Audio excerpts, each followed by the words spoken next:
both goals were similar. Similar area that we attacked with, first with Ryan, second time with Hugo, with the pace these two have. And like I said, first half it was a joy to watch. Although we got a little bit of a warning just before halftime when maybe the first shot on target, I'm not sure, but and second half you could see that's always the difficult thing of conceding the 2-1. If you're already 2-0 up, then you're a bit in doubt maybe. Normally we're not in doubt. Normally we always just keep on attacking. But yeah, I've said enough about our schedule now and that reason. But again, I think we had better chances to score the third than they had to score the second.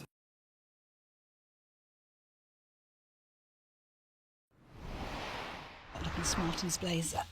As you do. Yes, thank you.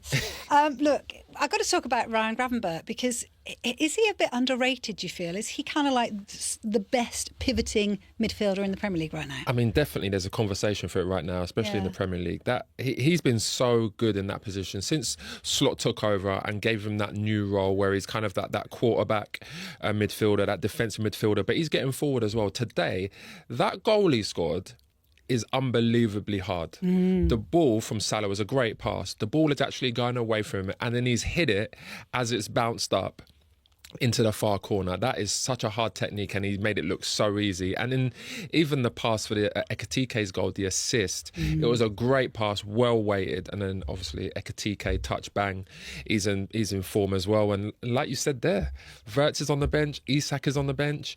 And to be honest, I look at Wirtz and I'm thinking to myself, He hasn't played well this season to begin with. Yes, he's bedding himself in. He's getting used to the Premier League, but has Ekitike outshone him, do you think? Oh, definitely. He's played much better than him. But also, that was Liverpool's best performance today, without Wirtz in the team. And you know, Szoboszlai's gone on into midfield. Conor Bradley at right back. Class at the moment. Honestly, that Liverpool side has got depth. It's going to take some beating them this season, I'll tell you. OK. Let's get a reaction to this because we've partnered, Sky Sports are partnered with Fanalysis, and where passionate fans known as Fanalists share their views on their club. We're joined now by Liverpool fan Peter Bolster. Good to see you, Peter. Thanks for joining us tonight. What did you make of the game this evening? Or this morning? Well, the first 30 minutes, I thought Liverpool, it was absolutely sensational. To go two goals up, and it looked like we could get 3 or 4 before half time. We were literally thinking, is this the day where we're going to beat them 4 or 5 again? But then from that point onwards, we sort of then conceded territory, which seems to be a little bit of a thing in the Liverpool midfield at the moment. And we invited pressure on, and in the end, a little bit disappointing. But remember that we still won the game, and we're quite clear at the top of the league. So I'm more than happy with how Liverpool are doing. Jay just talked about the fact that they have got strength in depth. Have they got as much as some, though? You know, because there was a little bit of fatigue there, wasn't it? It was starting to show, and Everton almost took advantage of that. Is that something that concerns you?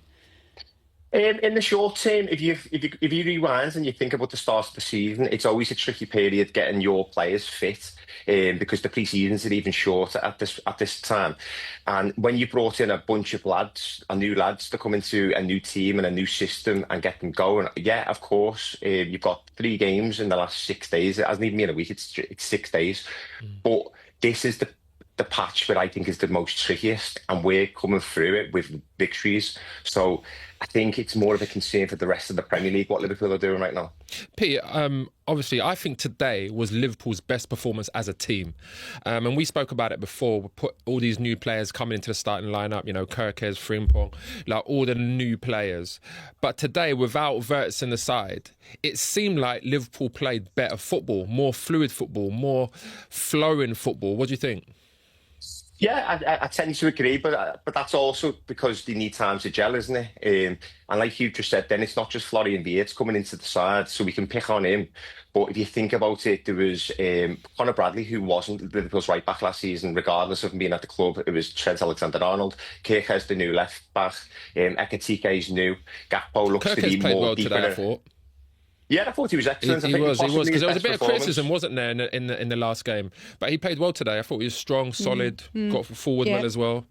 Yeah, I think he's calmed down a little bit. I think he was trying too hard, getting too tight to his opponent at times. Jamie Carragher was quite vocal on that. It was quite obvious. I did worry, to be honest with you, because I thought he might have went with Robbo, but Kirker's in the derby, he actually kept his head, so no, he was fantastic. What do you make of Alexander Isak yet? I know we haven't seen masses of him, but what do you think of his start? The glimpses that I've seen against Atletico, he was really good. He had a good little cameo. He was just missing that goal. Today, he was off it. He come on and he didn't hold the ball up. He didn't really get a lot of service, if I'm honest. But when he did, he didn't really do much about it. I think he's just feeling it from Wednesday. Pete, one thing about that is that when you come on in a derby like that and it's 100 miles an hour, it's always really difficult to get into a game. Yeah, but it's Alexander Isak. Yeah, I know, but he's paid 125 million. They No, can right. expect him to hit the ground running. But I mean, yes, you're right. But ultimately, it's the beginning of a season. He hasn't had a pre-season. He hasn't played games. I mean, even players that have had a full pre-season that's played all the games, it still takes them about 3 or 4 games to get really up to pace. So I'm not really going to focus on the way he's playing now when he comes off the bench. My question to you, though, Pete, is where does he fit in, though? Because Ekitike is playing so well, and Slot said the other day that he sees both of them as a number 9. You can't play 2 number 9s unless you're going to change your formation. You'd take Ekitike over him right now, which is exactly what Arne Slot did today. Yeah, he did today, and credit to him, because he really did perform, didn't he? And what a fantastic finish as well. It was very Fernando Torres like that. I've spoken about this a few times now. To me, I just want to see Liverpool win. So first and foremost, I want to see Liverpool win, and they can just fight it out. You don't care who plays, just throw him in there.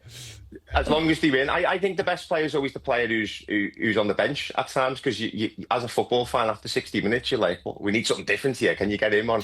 But no, I think Isak will be the number 1, number 9, if I'm really honest. Pete, I need you to be objective on this one as well. Sorry to interrupt you, because this Vert situation, do you see him like really getting to grips with the Premier League? Because when I watch him play, there's no doubt about it. He's like unbelievable player, and we've seen it in Germany. We've seen it for Germany.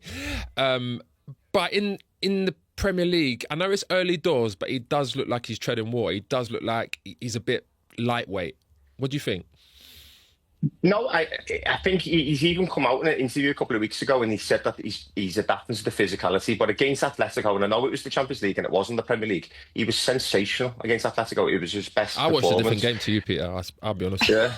I watched it. That's all right. I'm watching them very closely. We'll get me back on here in a few months, and we'll see how good Florian is. That sounds like a good idea. I do think, just to add on that subject though, is that I do think a lot of fans and a lot of pundits are seeing a different Wirtz, because I think what you see is you see a number 10 coming into this Liverpool side. He's playing everywhere. He's playing all over that midfield and running ragged and playing defensively at times as well, and really grafting. So I think it's a misconception. Yeah, but I don't like all that stuff about graft. We had that with Darwin Núñez. Oh yeah, he works really hard though. Every footballer should work hard. 100%. But what I'm saying is, so that's a role given in the team. I don't think he's standing there in the number 10 position and playing like a Dennis Bergkamp. He's running like Gini Wijnaldum. If he played like a Dennis Bergkamp, I'm telling you, you'll have something on your hands then. Yeah, no, absolutely. But no, I agree with Darwin Núñez as well. Don't get me started with him. All right then, Pete. Peter, thank you so much for joining us. We'll see you again. And we'll talk about Wirtz again. OK, let's stick with the Merseyside derby. As we mentioned, Liverpool's substitutions in Alexander Isak and Florian Wirtz cost a combined £240 million. And David Moyes has been talking about the fact that he just can't bring that off the bench.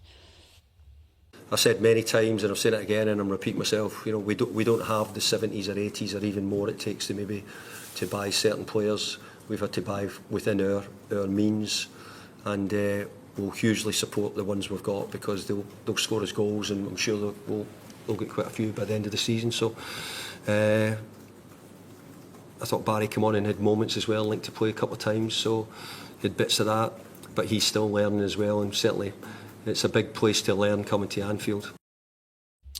Yeah, so quite a positive second half from Everton, but obviously the gap is there to see, isn't it, unfortunately. Ollie Hayes, an Everton fan, joins us now live. Ollie, good evening to you. I think he's coming, hopefully. He is, here he is. Look, is that what was the difference, do you think, Ollie, today, the strength in depth between the two teams? Yeah, I mean, look, Moyes is right in his press conference. I think with the amount of money that Liverpool have spent this summer, it's always going to be difficult to compete, especially from the first 20, 30 minutes of the game. And I think that was what cost us, really. So I think strength and depth is something that Everton have really struggled with in recent seasons. And then if you're looking at, as you said at the start of this show, the amount of money that they've got to bring off the bench, I think it was about 250 million in terms of substitutions coming off the bench. So yeah, it is tough to compete with that. But again, that's in the modern world of FFP where we're playing. That seems to be the common theme amongst a lot of teams in the Premier League these days. Ollie, one thing I would say about today's game, though, I thought Everton started really slow and gave Liverpool a bit too much respect early on, and it was only until the Liverpool scored, and in the second half, Everton started really pushing and fighting and trying. The first 30 minutes, though, was a bit subdued.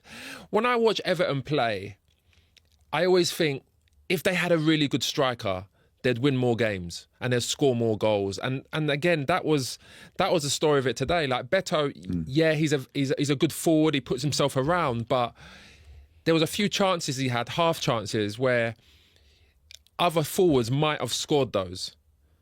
And I feel like that's where Everton struggle sometimes. Better, yeah.